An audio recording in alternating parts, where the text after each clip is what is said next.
I'm gonna give my comment. Yeah. Come on in here. Here.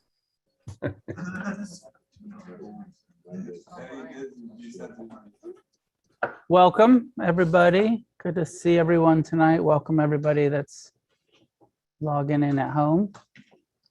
How many people here for the first time tonight? Welcome, welcome, welcome back, everyone else. Welcome anybody that's on Zoom for the first time tonight. Against the Stream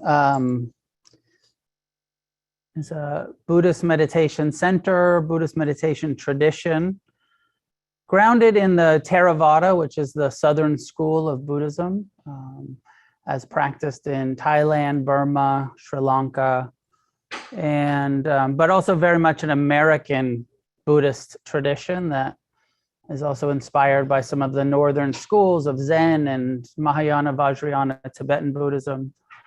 But primarily, I as a practitioner and teacher, draw my inspiration from the early Buddhist teachings, the original, the OG shit.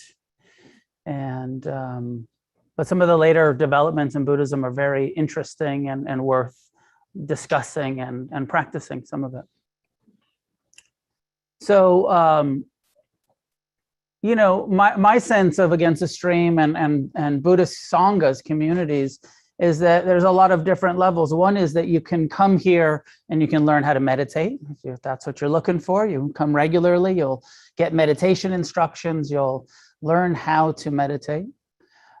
You'll also learn Buddhism. You'll learn the philosophy, the teachings of the Buddha, what the Buddha taught. How do we, and then how do we apply that? How do we live it? How do we not just get out of the intellectualizing and actually practice the Four Noble Truths, the Eightfold Path? And then a big component, I think, to actually having our own meditation center and community is for you, is for a home, a place where you can come regularly and get to know other people who are also interested in meditation and Buddhism and awakening, healing, recovery. There are a lot of our community are, like myself, recovering addicts, but not everybody. Against the Stream is quite intentionally not a recovery community. It is welcome. Everyone's welcome, whether we don't kick the non-addicts out. Everyone's welcome to be here. So I'm going to talk tonight about the possibility of this statement that all beings, including you, including me, all beings, all humans, all living beings, have the ability to free oneself from suffering in this lifetime. That there's the possibility, there's the ability, there's the potential that if we want it and are willing to work hard, that we can purify all of our karma and wake up to what's causing our suffering and change our relationship so radically to what's causing our suffering that we find peace, so we find ease, that we end our suffering, and not in some forms of Buddhism and some forms of spiritual teachings kind of have this like eventually in some future lifetime you can be free, in some afterlife. But one of the really radical things about the Buddha was that he was a humanist that believed not in external powers but in the human potential to free ourselves through our own actions in this lifetime. And so it's pretty radical. I'm going to talk about that tonight and all of the ways that some of the ways that he talked about it and some of my thoughts and experience with it, and we'll have some discussion. But before we meditate and then have that topic, I'd like you to introduce yourself to some of the people in the room that you don't know yet. Just say hello to some folks. Introduce yourselves. At home, I'm going to throw you into some breakout rooms.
He doesn't come. He's been once or twice, but he doesn't come.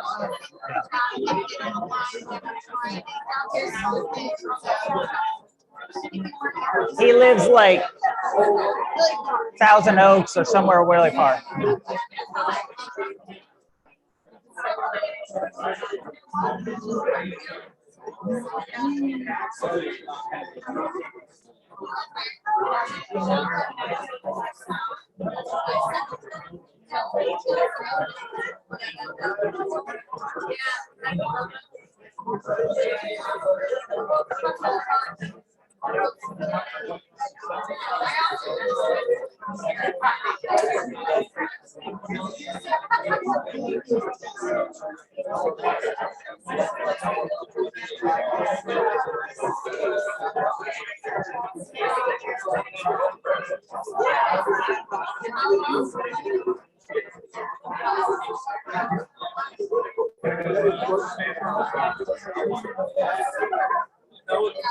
Good to see you too, Richard. Welcome. Welcome, welcome, welcome.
For the period of meditation, I'll offer some meditation instructions. First one is find a way to sit that feels comfortable, sustainable.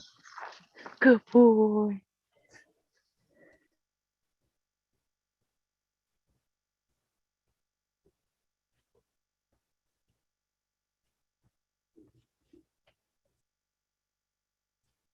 Arrange the spine so that it's upright without being rigid or stiff. Allowing your eyes to be gently closed.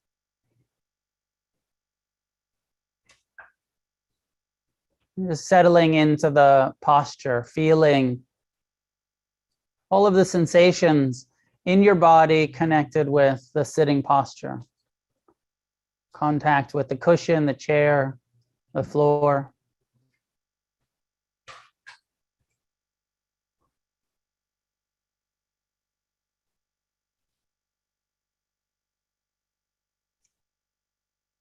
Making any adjustments that you need to make, and then settling into relative stillness, taking a posture with the intention of maintaining that posture. Even if you get uncomfortable, it's part of what we're learning, is learning how to be uncomfortable without reacting by running from it. The willingness to just sit and receive the sensations, whether they're pleasant or unpleasant.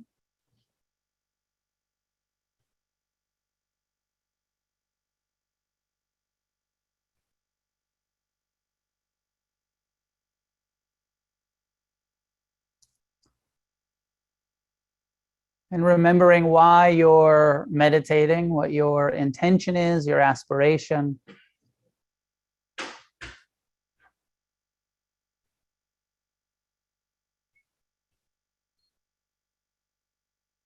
Bringing an attitude of friendliness. The intention to accept ourselves just as we are, our minds, our bodies, our heart. The intention to be compassionate towards our own pain, be friendly towards our mind, even its unskillful habits of judgment or fear, craving.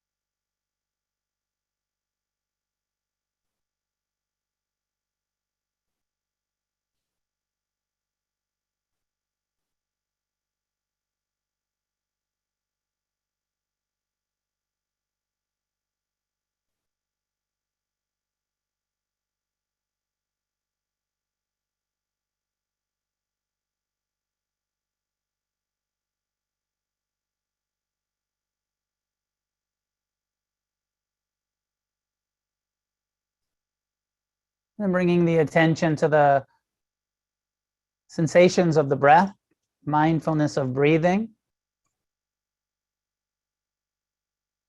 with this intention of kind, receptive awareness.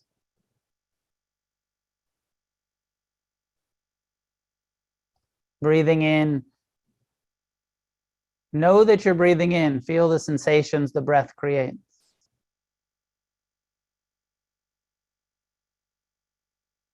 Breathing out, know that you're exhaling with full awareness, clear comprehension. The breath is coming or it's going.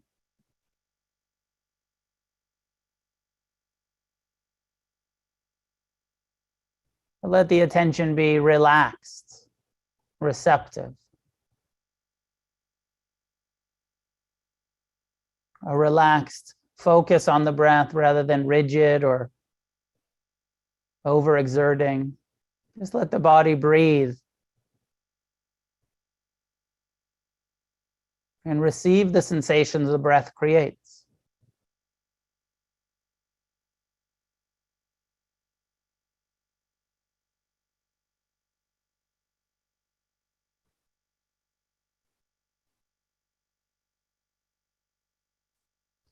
So we direct our attention to the breath. We direct our attention away from the planning mind, the judging mind, the past and future.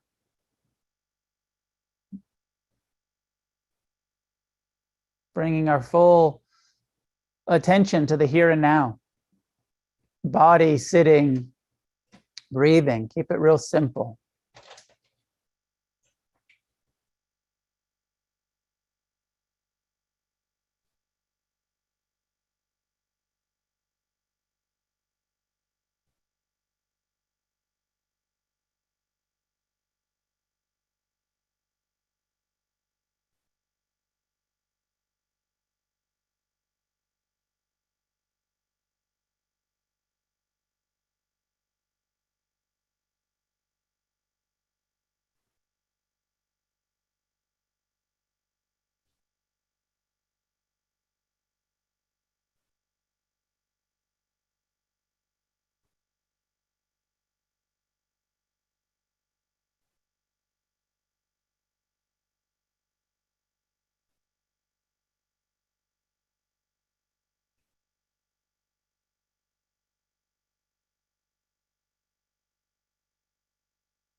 Of course, the attention gets drawn back into thinking.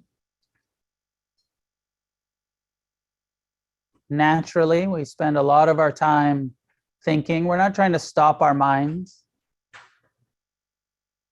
but try to let the thoughts be in the background. Give them plenty of room. Give your mind all the permission to think. But allow your awareness to keep coming back to the breath.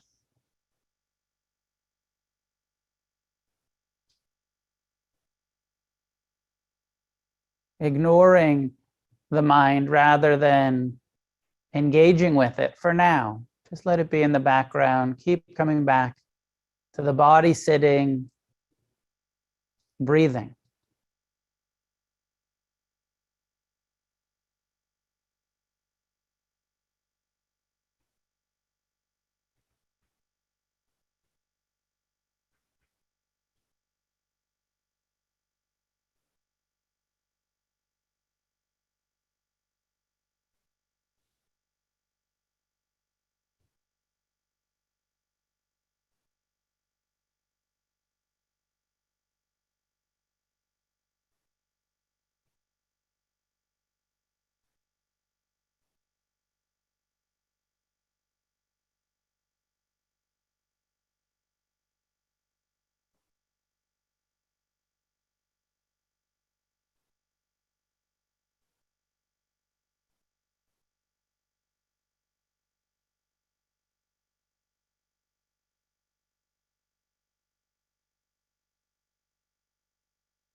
The simple mindfulness of the breath can teach us so much.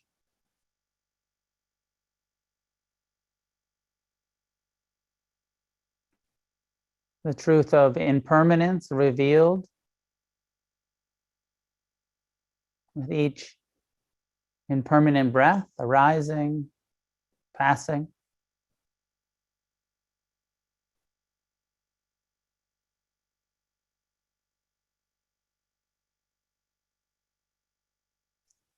The impersonal nature of the body, how our bodies breathe all by themselves. We tend to take everything so personal, think we're in control, but the body just breathes. And awareness receives the sensations the breath creates.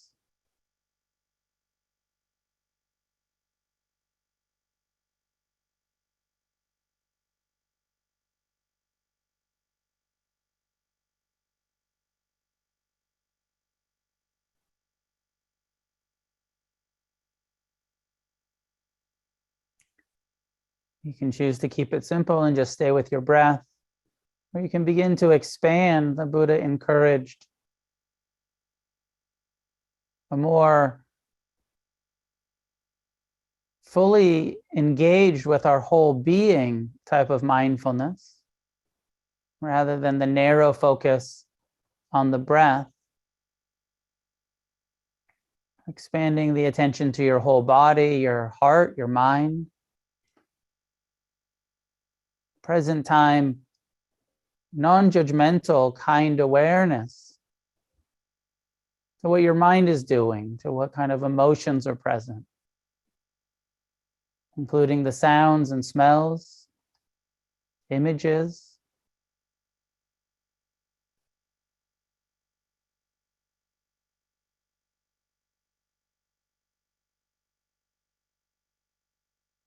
Receptive and friendly awareness towards what's arising in this moment. What are you feeling in your body and your heart? What's your mind doing?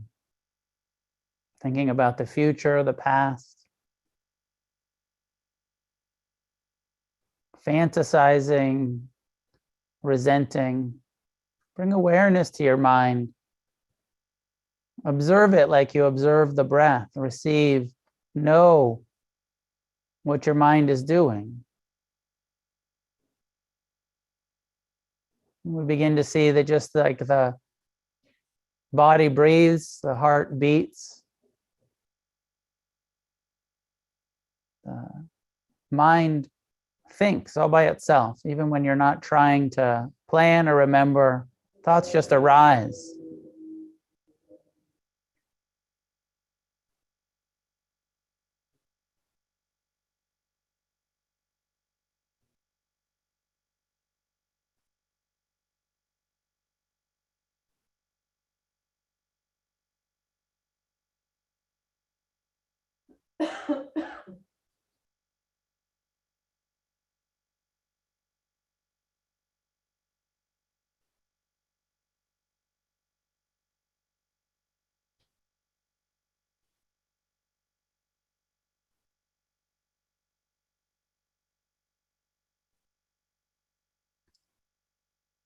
You can always use the breath or sound or the contact with the chair or cushion as an anchor to the present, here, sitting, breathing.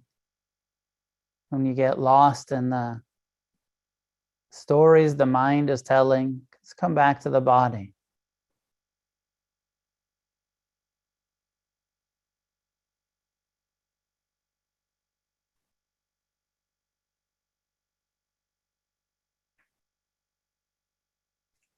And if your body becomes uncomfortable, let that discomfort be the object of your awareness rather than shifting out of it. Breathe into it, soften around it.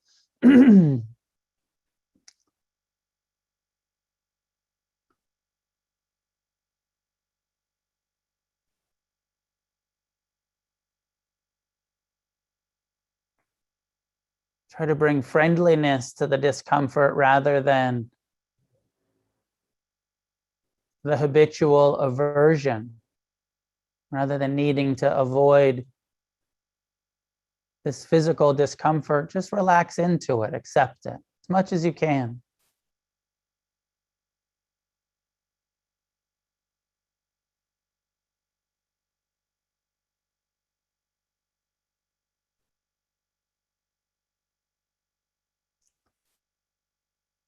Mindfulness brings our awareness to the present time experience, starts to reveal that we perceive our experience as pleasant or unpleasant or neutral, the second foundation of mindfulness.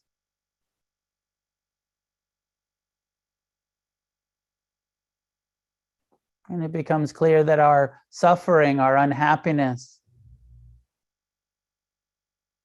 isn't so much about what's happening, but more about how we're relating to it.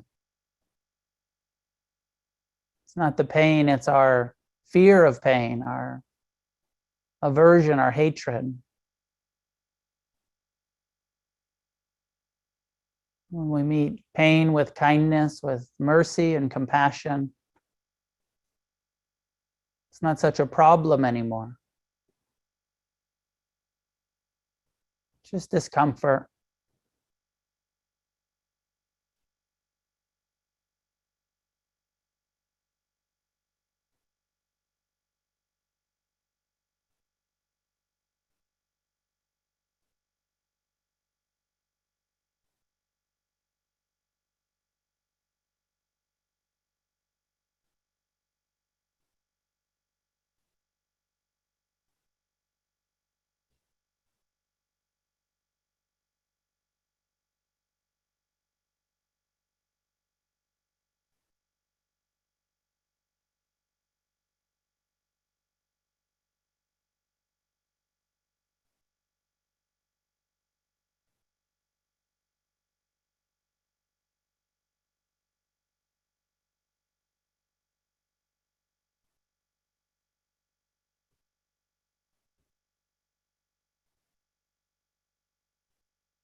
for the last couple of minutes, reflecting on this statement, engaging your mind about the possibility of freedom in this lifetime. Make it personal about you. Say to yourself, I could be totally free. Reflect on that, free from suffering. That you could learn to meet all of your pain with friendliness, with mercy and compassion. You could learn to meet the impermanent pleasures of life with acceptance, non-attached appreciation.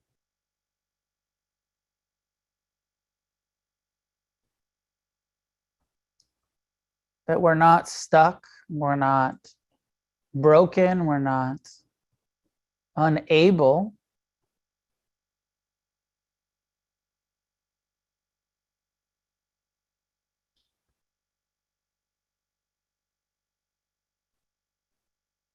all we need is the willingness to be disciplined about our practice, our renunciation.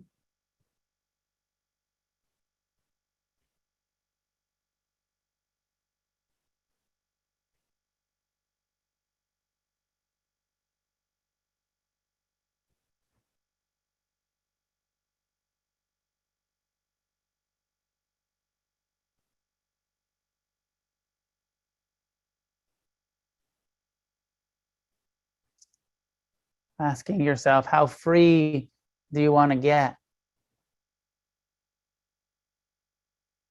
And how hard are you willing to work for that freedom?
I know there's different levels of familiarity with the Buddha's teachings in the room. Some people, some of you, true believers and studying, practicing for a long time, have some verified faith, have seen the direct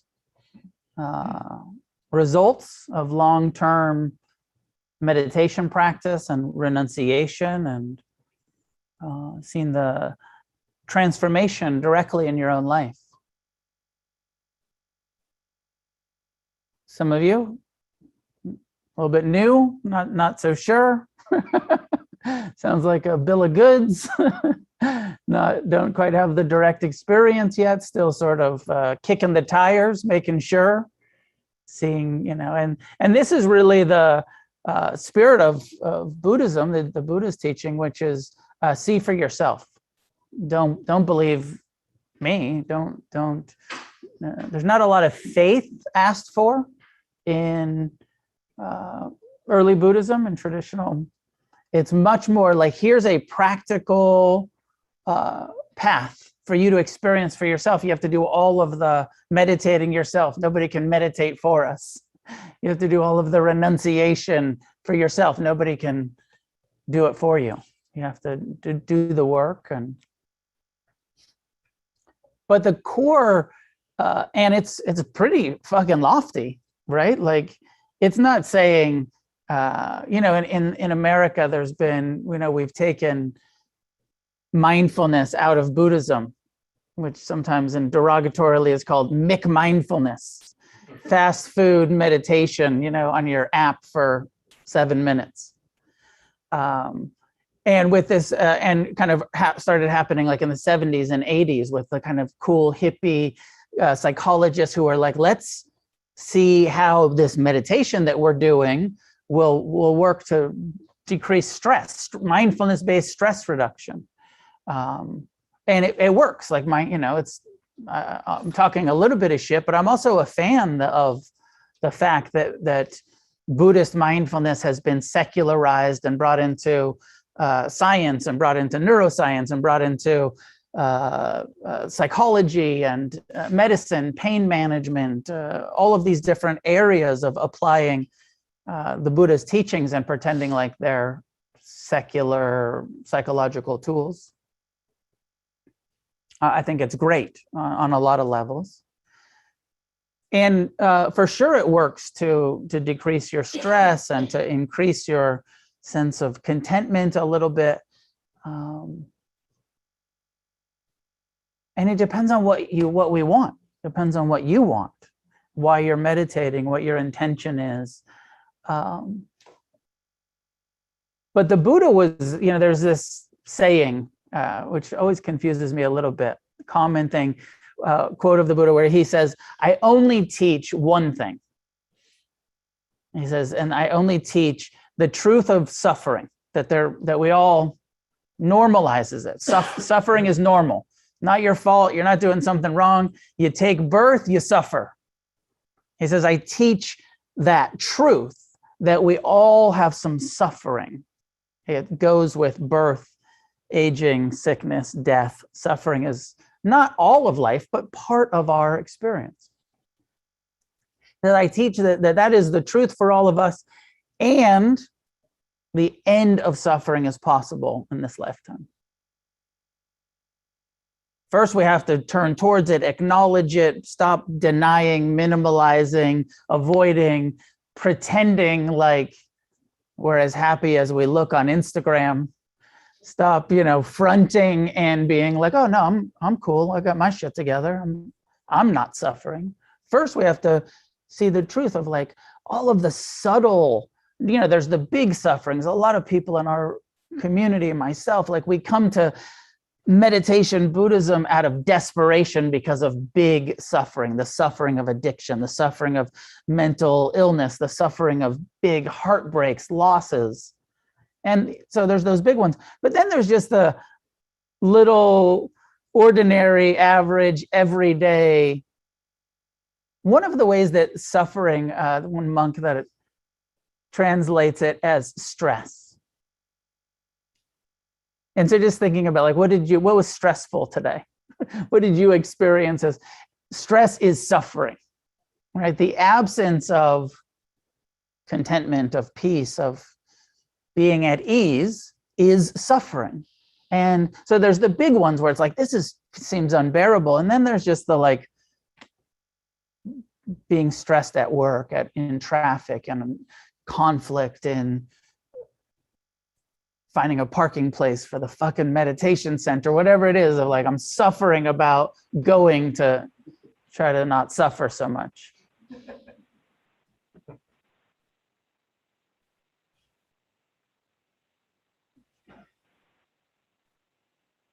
And this huge promise that says all beings have the ability, all of us, no matter how, in AA, they say, no matter how far down the scales your life, you have the ability to recover.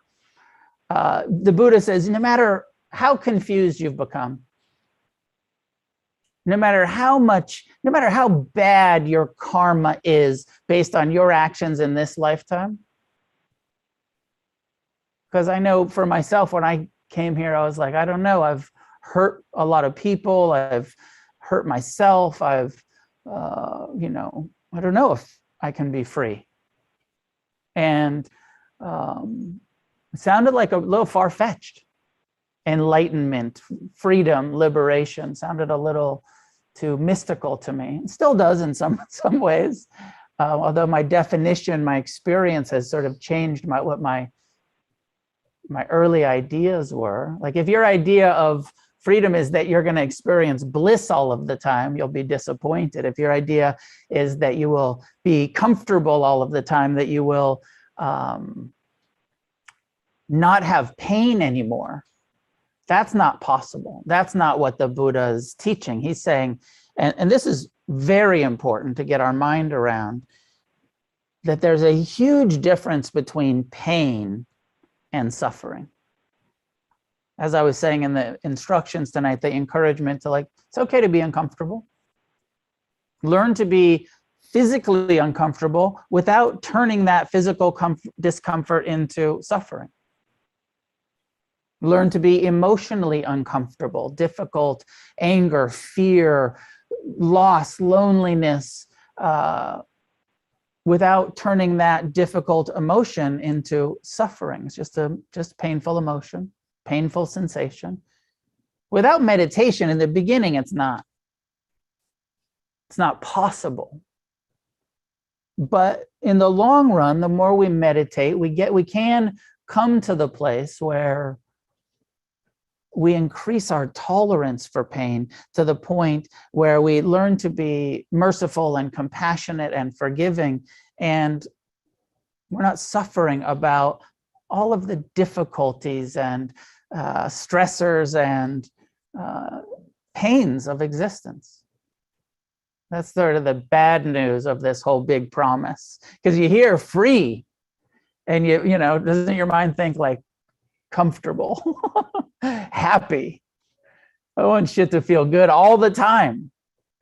Not the Buddha's teaching, right? He says suffering, the end of suffering is not the end of pain. It's not the end of loss. It's not the end of conflict. It's not the end of being criticized or being judged or any of that stuff. It's just the end of taking all that shit personally and suffering about it.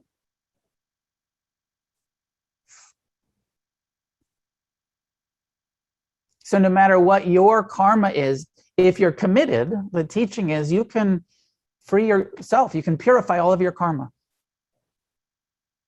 You can do it in this lifetime. One of the most, thinking of a couple of examples, one of the most extreme examples from the early suttas, the Buddha's teachings, is of a serial killer that gets enlightened.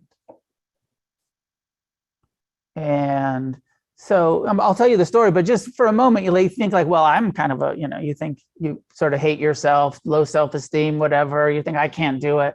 I'm, you know, and you think like, well, there's this guy who's like so deranged that he's murdering people, so confused that he's murdering, not just like accidentally killing somebody in a fist fight, like murdering serial killer, and not like the cool, like Dexter with a code of like only killing the bad guys, but just out murdering, mayhem. One of the ways I heard that his name is Angulimala. He's a mass murderer who takes trophies, like all serial killers. You got to take a trophy, and his trophy is that he'll murder you and then he'll cut your finger off. Anguli means finger, and mala means, you know, malas, like the necklaces that people chant with and stuff. So he's making a necklace, a mala of fingers. And so he needs like 108 of them, or some exaggerate and say 1,008. You know, you got to kill a whole bunch of people, chop their finger off so you can get that killer finger necklace. Anguli mala. I don't know how important it is, but I find it interesting that one of the ways I've heard his story told was that before he became a serial killer, he was a sincere meditator. He, as a kid, he grew up as a, you know, a seeker, and was sincere about it, and had this guru, and, you know, and had this guru, and was having all these spiritual experiences, and then at one point his gurus, the way that this is told, and maybe a bit misogynistic, I don't know, but the way that it's told is that the guru's wife really liked him and gave him a lot of attention, and the guru got jealous. So it's actually not down on the women. The man got jealous and went into this jealous rage, and then said, and I forget what his name was before, but we'll just call him Nguli, and said, okay, you need to, I have a spiritual practice for you. I have a discipline that you need to leave the ashram. You need to go out, and you need to practice this austerity of worshiping Kali. You know, Kali's like the Hindu goddess of this fierce, you know, kind of pictured like chopping people's heads off and blood run, you know, like some of this Hindu iconography, which is so cool and gory. And it's like, you know, you have to go sacrifice humans for Kali, and I need you to, you know, and in order to prove that you've done this murder, cut out their finger off, and don't come back until you have 108 fingers. And so he's a little confused at first. Of course, he's like, shit, like, what about ahimsa, which means nonviolence? Like, we've been practicing this path, we're meditating, we're trying to, and all of a sudden, but you know, Kali's part of one of our goddesses, and there's at least, and so anyways, he's like, all right, well, I guess I just have to go murder. My guru told me to murder, I guess I got to go murder.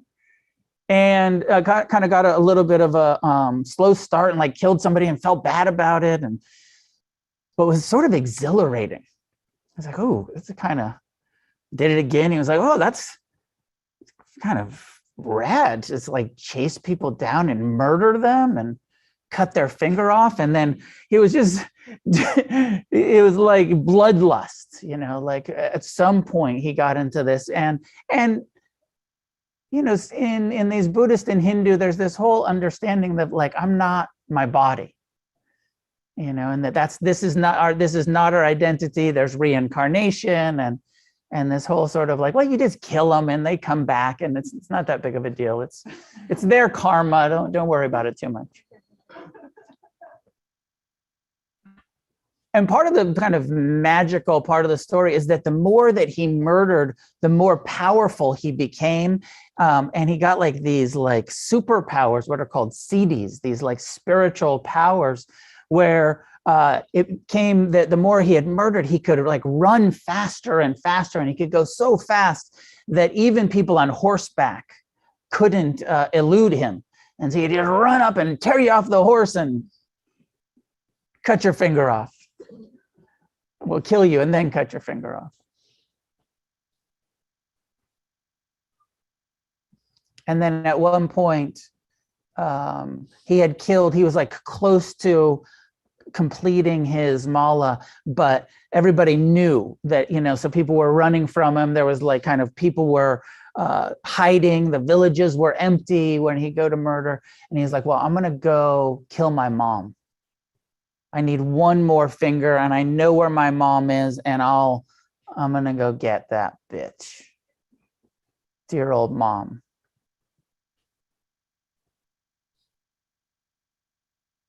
And the Buddha was in the area, and this is the, like contemporary. The Buddha was alive and was in that area and heard about it, and was, you know, walking through the jungle, the forest. And some of the kind of king's guards, you know, some guards came up and said, like, hey, Buddha, don't go into that forest because Angulimala is around here and he's murdering people, and, you know, we want you to be safe, so don't go in that. And the Buddha wanted to go confront him, and was like, well, I'm gonna go talk to this confused person. see if I can talk some sense into him and give him some teachings about the importance of nonviolence and mindfulness and compassion. Let's see how it goes. And so he walks into the, down this path, and it's said that Angulimala sees him like from a nearby hill and sees the Buddha walking, and you can just sort of picture in your own mind the Buddha like doing slow walking meditation, just kind of like cruising with his killer robes and his bald head and his begging bowl. And Angulimala sees him and starts running, and he's got that superpower of running, and he kind of closes the gap, and then he gets to this point where he's like, I don't know, 10 feet away or something, and the Buddha's walking slowly. It's one of those magical stories. The Buddha's walking slowly, and Angulimala is running, but he can't close the distance. There's something where he just can't quite reach the Buddha. And finally he gets frustrated, and he says, "You monk, stop." And the Buddha slowly stops and turns around, and the kind of distance closes, and they're standing face to face. And the Buddha says, Angulimala, I stopped a long, long time ago. And when are you going to stop? And do you want to stop? And I can help you stop. And, and it's that moment of clarity, that conversion as the story goes. And the Buddha says, I want to, and Angulimala says, I want to stop. I lost my way. I've become so confused. I was misled by this teacher, and I've really lost my way into this world of violence and murder. And the Buddha says, well, if you're sincere, I can teach you. There's this truth of suffering and the cause of suffering, and the end of suffering is possible in this lifetime. And Angulimala is like, even for me, like after I've killed, I could still get free. And the Buddha says, yes, you can purify your karma. Won't be easy, but it's possible for you to do it. And Angulimala says, well, please take me as a student, take me as a disciple. And the rest of the community is quite, when they find out about this, and the Buddha comes back to camp, back to the dwelling where the rest of the monks are with Angulimala, they're like, you brought the murderer home with you? And they shave his head, and they put him in robes and get rid of his finger necklace, and he becomes a monk. But the Buddha has to defend him a lot, because the people feel unsafe, as you might imagine. If you knew somebody in the room was, if Ted Bundy wanted to come meditate with us, but it's just, leave it. It's fine. Just water. You could imagine if there's Richard Ramirez was like, I'm going to become a Buddhist. I'm going to against the stream. We'd all feel like, whoa.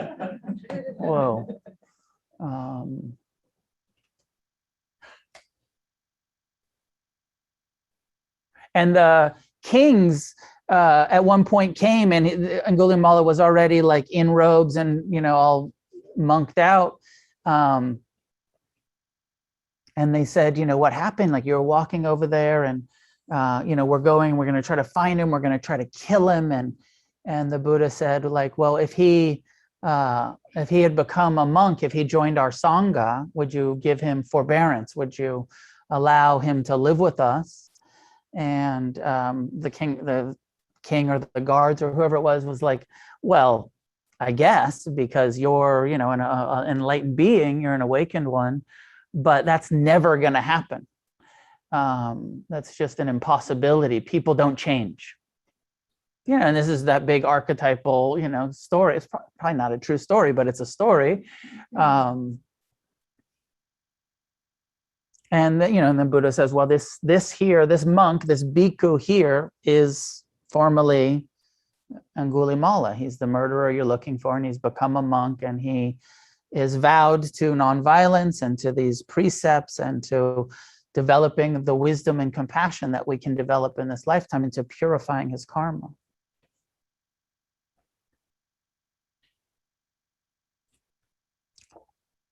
Throughout Angulimala's life as a monk,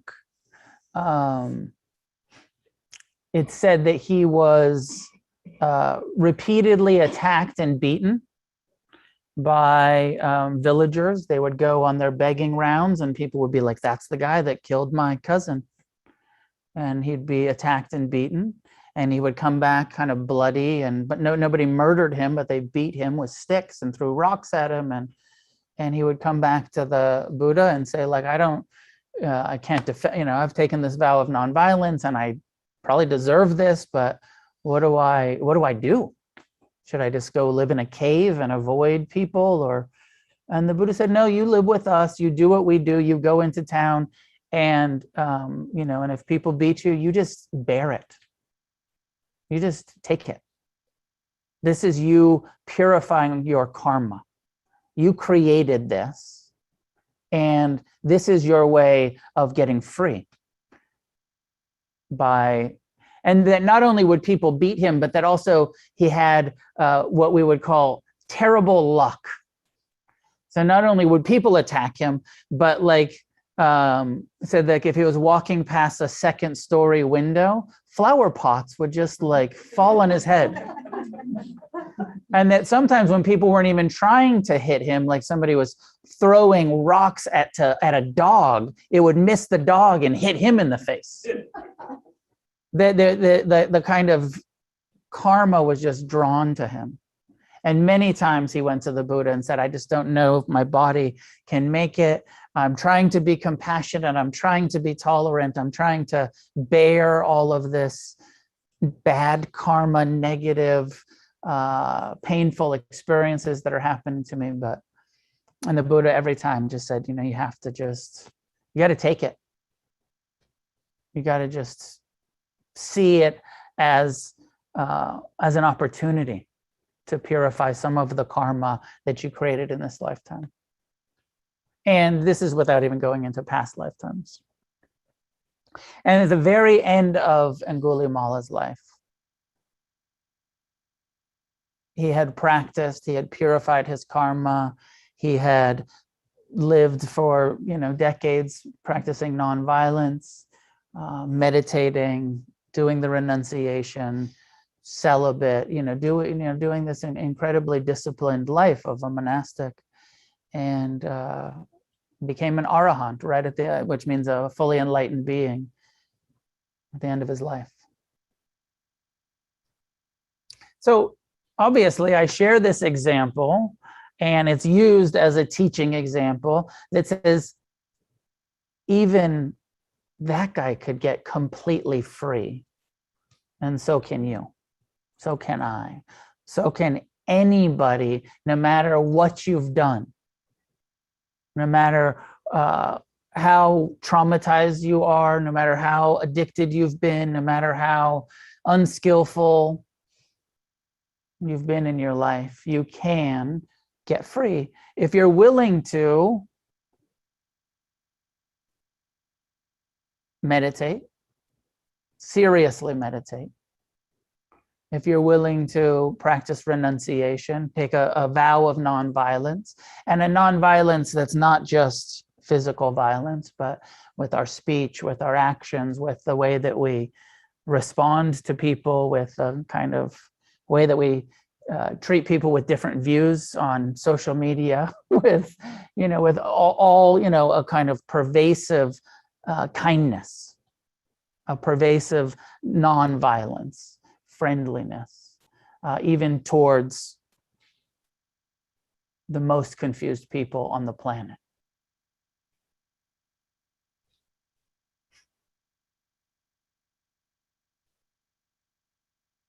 So thinking about him. Now I'm also thinking about, and maybe you relate, maybe some of you kind of are Angulimala types. Pretty extreme example. And then I'm thinking about this other core disciple who doesn't become a monk, who remains a householder, who's a very successful businessman, comes to the Buddha, and he's made, what would be millions or billions in our time. And but he meets the Buddha and he says, I'm so successful and I have all of these businesses and I've got this empire. He said, but I'm not that happy. He says, and I see you, a renunciate, a monk, and you're radiant with joy. You're so free, and you don't have any of the stresses that I have. And should I become a monk? Because I made all of the money that I thought was going to make me happy, and it didn't work. I had all of the success that I thought was going to be the solution, and I got there, and it didn't work. And the Buddha says to him something like, he says, you could become a monk if you want to. Of course, the doors are open. You want to become a monk. He says, but you don't have to become a monk to get enlightened. You can experience freedom in this lifetime. He says, you have all of this wealth and all of this. He says, money is not the cause of suffering. It's only if you're attached to it. It's only the clinging, the craving, it's your relationship. He says money, power, responsibility, none of that causes suffering. Only if you're so identified with it as who you are, only if you're so attached to it. And something like, if you're attached to your wealth and your success, then yes, better to throw it all away than to let it poison your heart. It's not worth suffering about. He says, but it's also possible if you take this path, if you learn mindfulness, you'll learn the truth of impermanence, you'll learn the truth of non-attachment, you'll learn that this whole mind has a mind of its own. You'll be able to function with your power, with your success, with your billions or whatever it is, without suffering at all. You can become fully liberated without becoming a nun or a monk. He said, and then also you can use your resources to be a blessing. You can be generous. You can help people. You have the ability to earn all of that. Don't fucking keep it, share it. There's so many people that don't have the ability to amass that kind of wealth. Share your wealth with the people that just don't even have that ability. And so I believe his name was Anathapindika. I could be wrong. That might not be the right name, but I think that's his name. And so he became this, very generous person that supported the Sangha and, supported, the Buddha's teachings and, fed the poor and, just did what he could with his money and lived his life and became, woke up, got free. And didn't become a monk and lived his life as a business person and did all of his businesses, but took the Dharma of non-attachment, took the Dharma of compassion, took the Dharma of generosity into his business, into his relationship to the world, broke the delusion that of I, me, mine, and I got to get it and I got to keep it. Rather than it's all a kind of a flow. Like it comes and I give it and I share it and I, spread the wealth rather than, and he died broke,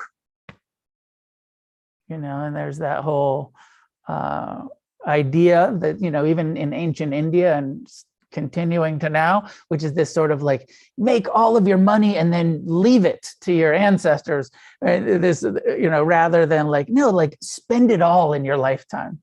Make sure you have enough for retirement, old age, whatever, hopefully. But spend it all in your lifetime. Use it to be a blessing to as many people as possible, rather than just fucking up your ancestors by letting them be wealthy without working for it. And that wasn't Jeff Bezos. it was not. It was not. I was just thinking, I heard, I don't know if this is true, I read this somewhere, that Sting, there was this article and Sting was saying, he's being interviewed about how he's worth, I don't know, what was 600 million or some hundreds of millions or something. And he was saying how he's not leaving a dime to his children. He's got a bunch of kids. And he said, and I've told my kids the whole time, I'm not going to leave them anything. And I've got all these foundations. He said, because I just wouldn't do that to my kids. I've seen it, what happens when people, just inherit money, that it rarely works out very well for them. And so all of my kids have successful careers, and I'm not going to do that to them. That's an interesting total aside. So whether you're a serial killer or even Jeff Bezos, and really this teaching is saying everybody. It's saying, it's saying Donald Trump. It's saying, Biden. If you want to go both sides, it's saying, Hitler. It's saying like everybody has the ability to get free. Everybody has, the Tibetans talk about this as Buddha nature. Now, the sad reality is very few people even try. And of the people who try, like sincerely say, I am going to try to get free with a technique, with a path that actually has the potential. I think a lot of the materialists think like, I'm going to try to get as rich as possible and that's going to make me happy. And then they like this story of like, oh, but it didn't work. So very few people wake up to say like, oh, non-attached, generosity, compassionate, service, meditative wisdom, I'm going to dedicate my life to that and see how free I can get. Very few people try. And of the people, that do try, very few people follow through.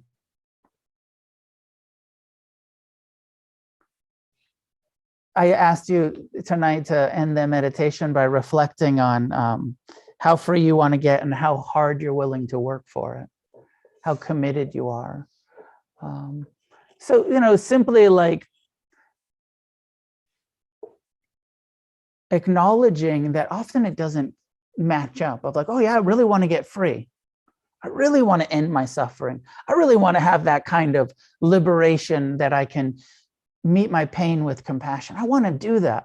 And then it kind of like rubber meets the road where the ass meets the cushion of like, well, you're willing to meditate for an hour every day for the next 10 years to see how it goes.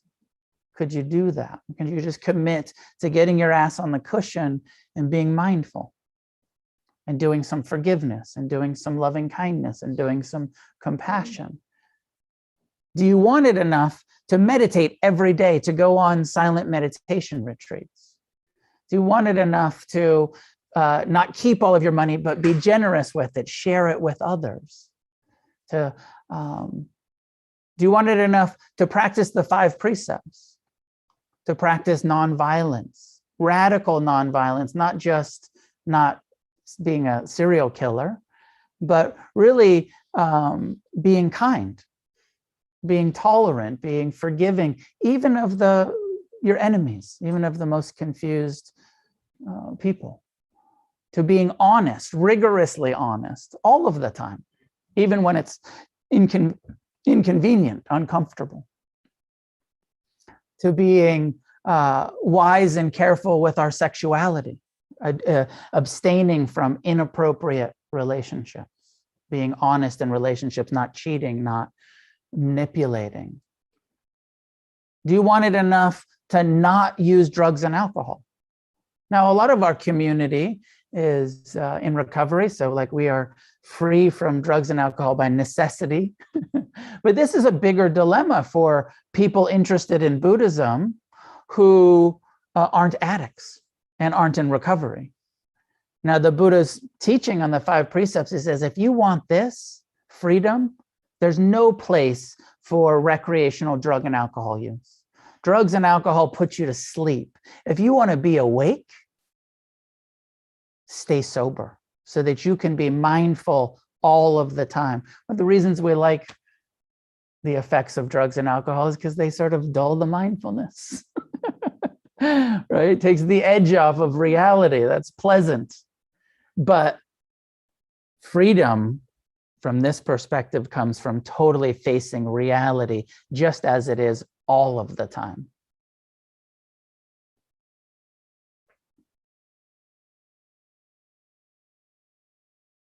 How free do you want to be? I'll open to your questions, comments, some discussion. I'll tell you how free I want to be. I want to be as free as possible in this lifetime, as free as I can get while still indulging in sense pleasures. Because there is a perspective of like the monastics, which is like, well, if you really want to do it, be celibate, abstain from sense pleasures, no music, no art, no dinner. And so, I'm more like, I want to be like Anatta Pindika, the business person, the householder, married, children, like I want to be in the world, on the motorcycle, in the ocean, whatever it is, with the sense pleasures, with the delicious food, not the begging bowl full of gruel attached to my sense pleasures, but with the intention to meet it all with non-attached appreciation, without suffering about it.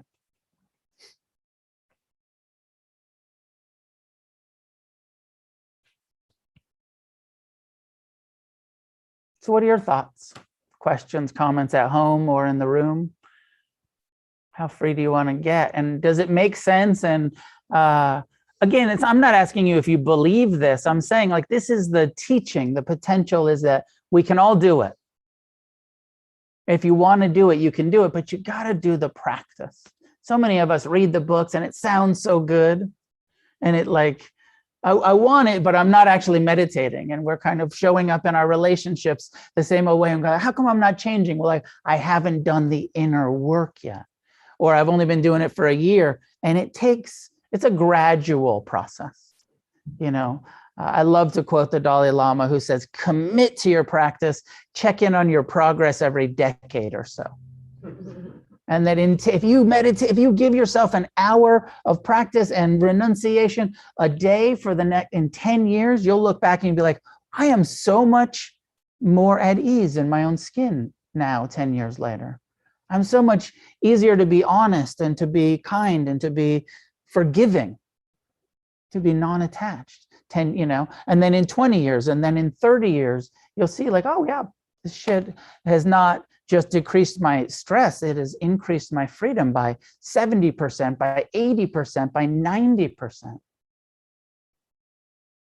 But again, don't believe me, do it. And some of you already know because you've been doing it and you see the freedom that's coming. So let's talk about it. Jonathan, please jump in. Thank you, Noah. My name is Jonathan. My question is, when you suggest an hour of meditation a day, what are your thoughts on splitting that 30 minutes when I wake up and 30 minutes before bed, or do you suggest, based on your experience, an hour at one single time? Yeah, I was sort of throwing out an hour a little bit, I was just throwing it out there. My sense is that if you're new and you sit for like 10 minutes a day or 15 minutes a day, that's fucking great. And then get to the place, I kind of feel like 20 minutes is like a minimum for your daily meditation practice. At least 20 minutes. But again, less is fine. If you're brand new and you have ADHD and you think you can't sit still and you do it for 5 or 10 minutes, that's okay. Sit for 5 or 10 minutes, but try to get to 20. And then you'll see, oh, I can sit for 20. And then you'll see, oh, I can actually sit for 30. Like tonight, we sat for 30 minutes. Every time you come here, you sit for 30 minutes. You can do it. There is something that's easier with the peer pressure of 50 people holding you down. But you see, it doesn't stop some people from being like fidgety and walking out. But mostly you can do it. You hung in there. So 30 minutes is great. My own sense is that 45-minute sitting, like right now I'm doing a course, a 3-month course, and I've asked everyone in that course to sit for 45 minutes at a time, in not breaking it up, but do a 45-minute sit every day. That's solid. My sense is that if you do a 45-minute sit every day, that's super solid. Some people find that actually I want to push it to an hour, to sit for an hour. Is there a particular time of day that you do your meditation, or does it depend on your schedule? It depends on my schedule. And it depends on, I've had times where I've been a morning, like get up. Now mornings are like get the kids to school. Before I had kids, I had more of a morning routine. Now it's kind of more drop the kids off maybe in the evening, depending on my work schedule. And so I don't think that there has to be a certain time. There is this thought that like dawn is the best time to meditate. Like if you go to a temple, if you go to a monastery, there'll be this like 4 a.m. ceremony. Like, the world is quiet. The sun is rising. The crickets are chirping. Perfect time to meditate. I think it's bullshit, personally. It's way too, I think it's bullshit. I think it's bullshit. I think a few reasons I think it's bullshit, and I could be wrong. I could be totally wrong, but I think it's bullshit because also that attachment to a quiet world. I think it's actually better to sit train your mind to meditate in the midst of the reality that you live in. If you live in a world where it's always dawn, cool. I don't. I live in the city. I live in chaos. I think it's great to meditate with traffic and not when it's quiet, and because that's going to be the reality for the rest of my day. I want to train myself to be mindful of what I inhabit rather than 4 a.m. I don't inhabit 4 a.m. I also think that tradition of the kind of dawn meditation comes from the Buddha. After sitting for several days, reached enlightenment at dawn.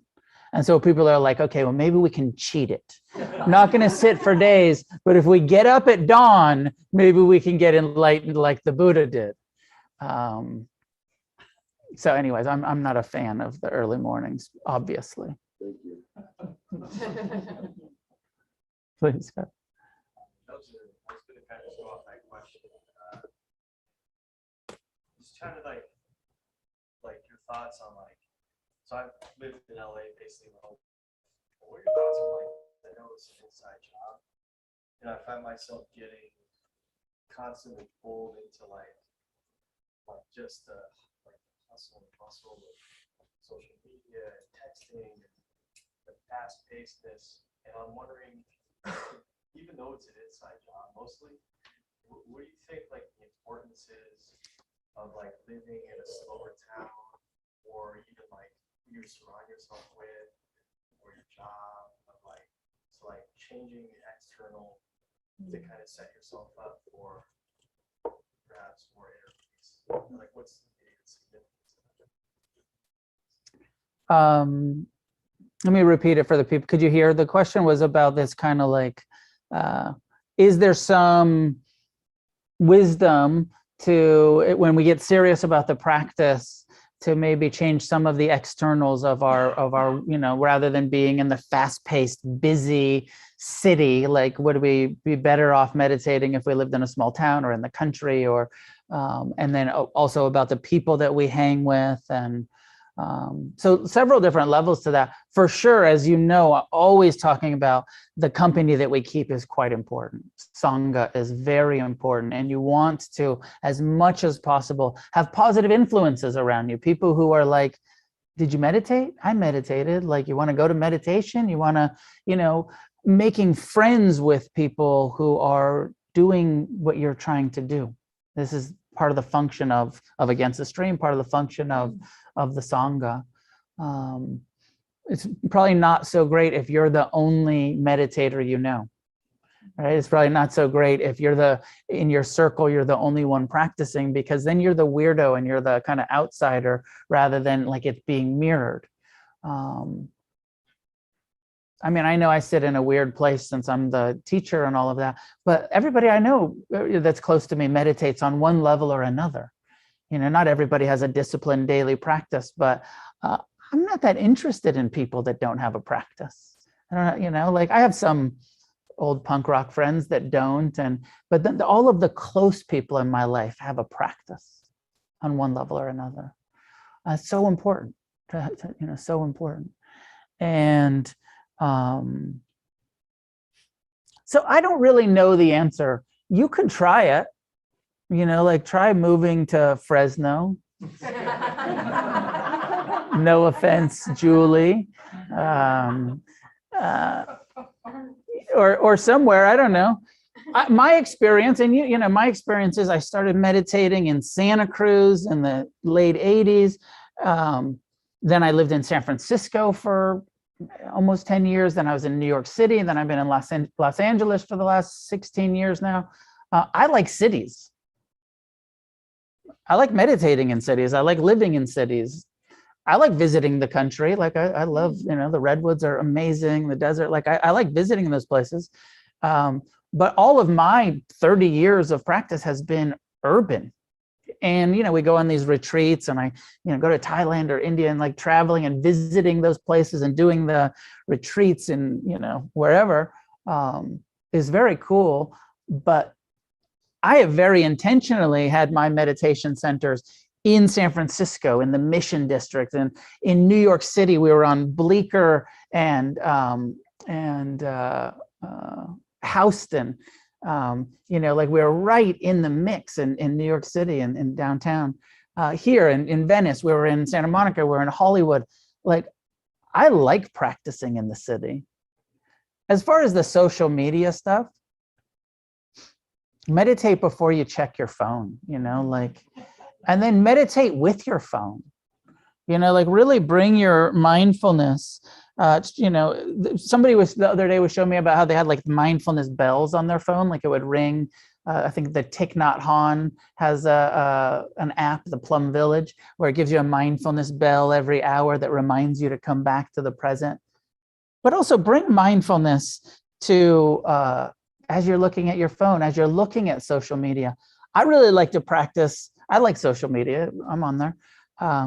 And practicing with pleasant, unpleasant, neutral as I'm scrolling through Instagram.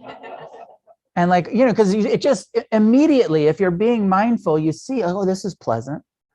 Oh, this is unpleasant, unpleasant, unpleasant, unpleasant, unpleasant, unpleasant, neutral, neutral, pleasant. And just kind of looking at it that way and being mindful of what you're seeing and how it's landing in your mind and your heart and your body.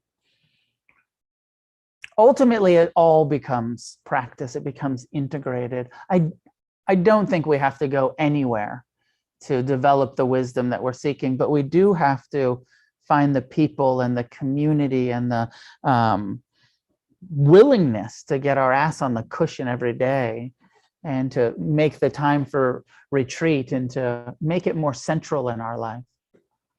You can always Zoom. And you can always, these days we can Zoom, and there's so many resources online.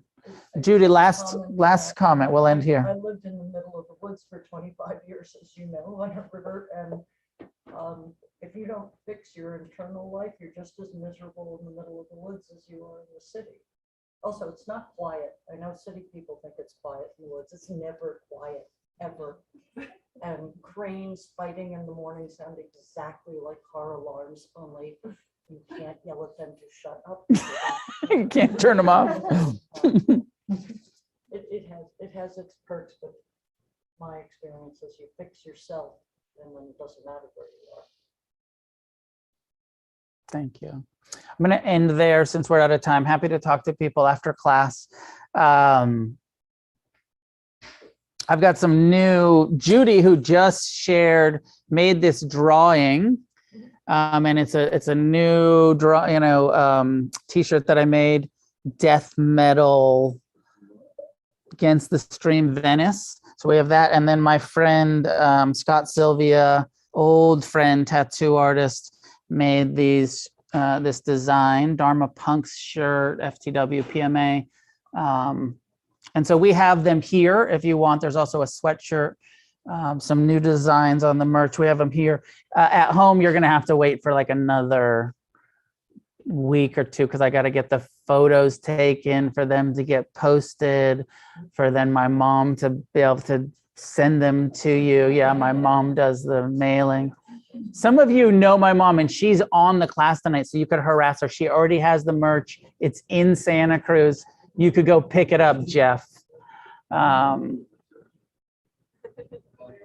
we'll leave it there. Class is done by donation. Just like Anatta Pindika gave all of his wealth to the Buddha, you should give most of yours to Against the Stream, or at least like a $10 or $15 donation if you can.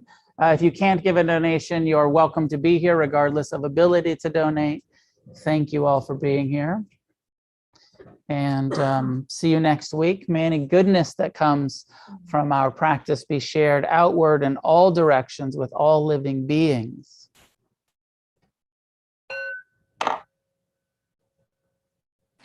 Thank you, Noah. Welcome. Thank you. Thank you, Noah. Bye.